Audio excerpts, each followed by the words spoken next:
नाज़रीन, your watching YouTube channel और मैं का होस्ट उस्मान आज़म सिद्दीकी।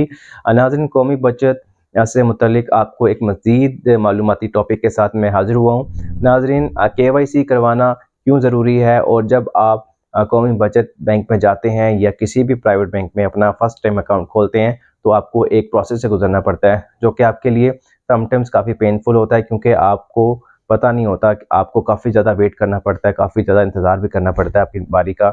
और जब आपकी बारी आती है तो बहुत सारे सवालों के जवाब देने के बाद फिर आपका अकाउंट खोला जाता है। तो आप ये सोचते हैं क्या मैं दहशतगर्द हूँ तो मुझसे इतनी मालूमात पूछी जा रही हैं। जी नाज़रीन, KYC करवाना क्यों ज़रूरी है, इस टॉपिक पर मैं आपसे बात कर रहा हूँ। और इससे पहले कि मैं अपने वीडियो को आगे बढ़ाऊँ, आपसे दरख्वास्त है कि इस चैनल को लाइक करें, सब्सक्राइब करें और इस वीडियो को शेयर करें और बेल आइकन को प्रेस करें ताकि आने वाली तमाम वीडियोज़ की मालूमात आपको बर वक्त मिलती रहें। जी हाँ नाज़रीन, KYC करवाना क्यों ज़रूरी है। अगर आप कौमी बचत या प्राइवेट बैंक में कस्टमर हैं तो बहुत सारे लोगों को ये मालूमात होगी कि KYC बैंक में होता है, लेकिन अगर आप नए कस्टमर हैं तो आप जब बैंक में जाते हैं तो आपको KYC करवाना पड़ता है। जी हाँ नाज़रीन, KYC करवाने के लिए ज़रूरी चीज़ ये है कि आप जब बैंक में जाएँ तो अपना असल ID कार्ड, जुमा 2-3 एडिशनल ID कार्ड की कॉपीज़ को साथ लेकर जाएँ।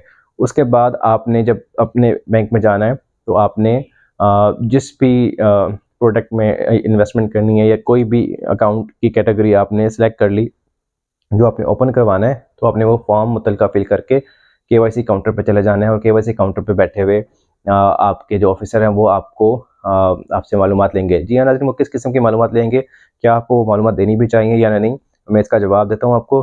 जी हाँ नाज़रीन, KYC जो है डेस्क पे जो ऑफिसर बैठे हुए हैं वो आपसे जो भी सवाल पूछते हैं आपको उनके जवाब देने चाहिए, और उसके साथ साथ ताकि वो आपके KYC को सिस्टम में ऐड कर सकें। जी नाज़रीन, आपको अपना नाम, अपना एड्रेस, अपनी वालदा का नाम और उसके बाद अपनी इनकम की डिटेल्स, अपने सोर्स ऑफ इनकम और अपने डिपेंडेंट या अगर आपको कोई सपोर्ट कर रहा है तो बेनिफिशियल ओनर को आपको बताना होता है। उसके बाद आपका KYC मुकम्मल हो जाता है और फिर आपको अकाउंट ओपन करने की इजाज़त होती है। KYC करने से पहले आपको बायोमेट्रिक लाजमी करवाना होता है, क्योंकि बायोमेट्रिक करने के बाद आप सिस्टम का हिस्सा होते हैं। उसके बाद फिर आप अपने KYC को ओपन कर सकते हैं। जी नाज़रीन, आपको मैं बताता चलूँ कि आपने अपनी मदर का नाम भी बताना है और अपने फादर का नाम भी बताना है, अपने घर का करंट एड्रेस भी बताना है, और उसके बाद आपने जो है उसको सिग्नेचर भी करने हैं, उसको साइन करने हैं, और सोर्स ऑफ इनकम आपने देना है।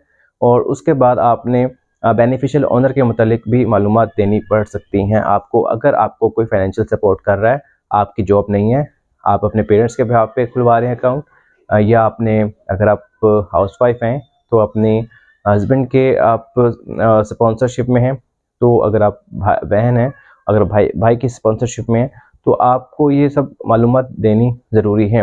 बेनिफिशियल ओनर का कॉन्सेप्ट ये है कि आप क्योंकि खुद नहीं कमाते, क्योंकि आप स्टूडेंट हैं या हाउसवाइफ हैं या आप एजड हैं तो या आप रिटायर्ड हैं, तो आपको इस केस में कौन स्पॉन्सर करता है आपकी डेली नीड्स को पूरे करने में। तो नाज़रीन, बेनिफिशियल ओनर का ID कार्ड भी आपको लाजमी लेकर जाना होता है, ताकि बेनिफिशियल ओनर का भी सोर्स ऑफ इनकम आपको लेके जाना होता है, उनकी पे स्लिप।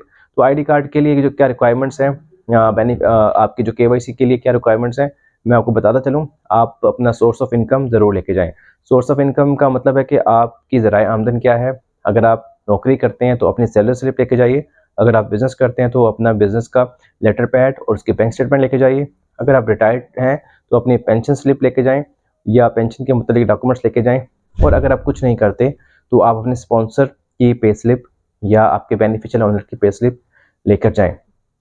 नाज़रीन, इससे हट के मैं आपको बताता चलूँ कि अगर आप अपने सोर्स ऑफ इनकम को डिक्लेयर नहीं करना चाहते और आप कौमी बचत के कस्टमर भी बनना चाहते हैं, तो उसके लिए गवर्नमेंट ऑफ पाकिस्तान ने आपके लिए थोड़ी स्पेस रखी है कि government of Pakistan 1 million cash की हद तक आप अगर सोर्स ऑफ इनकम नहीं भी देते या आपके पास नहीं है तो आपको 1 million cash as a personal saving show करके आपका अकाउंट खोल सकते हैं। तो उसके अलावा अगर आप प्राइवेट चेक देते हैं किसी कमर्शियल बैंक का, तो वो भी 5 मिलियन की हद तक है, जिसमें आपको एक अंडरटेकिंग साइन करनी होती है, डिक्लेरेशन साइन करना होता है कि ये आपकी पर्सनल सेविंग्स हैं और उससे ज़्यादा आप पैसे जमा नहीं करवा सकते।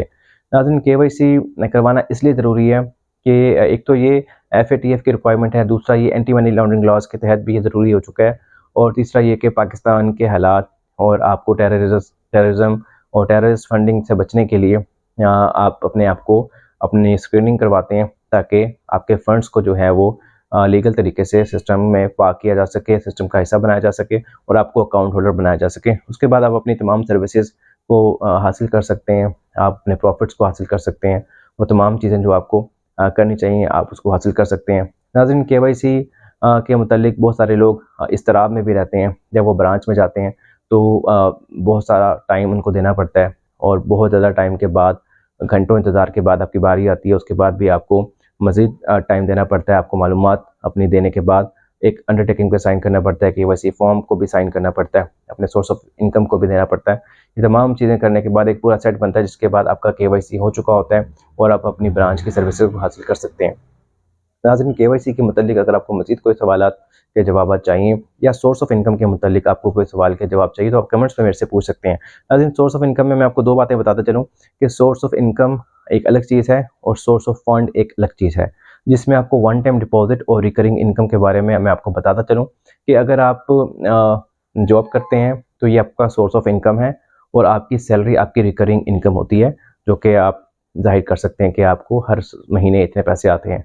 और अगर आप वन टाइम डिपॉजिट करवाना चाहते हैं, जैसा कि आपने अपनी प्रॉपर्टी सेल की या अपनी गाड़ी सेल की या आपने ज़री ज़मीन सेल की या अपना कोई भी असासा सेल किया, फ़रोख्त किया, अपने ज़ेवर को फ़रोख्त किया और आपने उसकी रसीद या उसके बयाने की कॉपी या आपने उसके एग्रीमेंट की कॉपी को हासिल किया और आपने वो उसको सबमिट करवा दिया। मिसाल के तौर पे आपने अपना 1 करोड़ का घर बेचा और आपने 1 करोड़ रुपया बैंक में जमा करवा दिया, तो बैंक जो ऑफिशियल है आपसे रिक्वायर करेगा कि आप 1 करोड़ रुपए कहाँ से लाए हैं, तो आपने उसको वो स्टाम्प पेपर की कॉपी थमा देनी है उसके हाथ में, ताकि उसको पता चल जाए कि आपका ज़राए आमदन जो है वो लीगल है।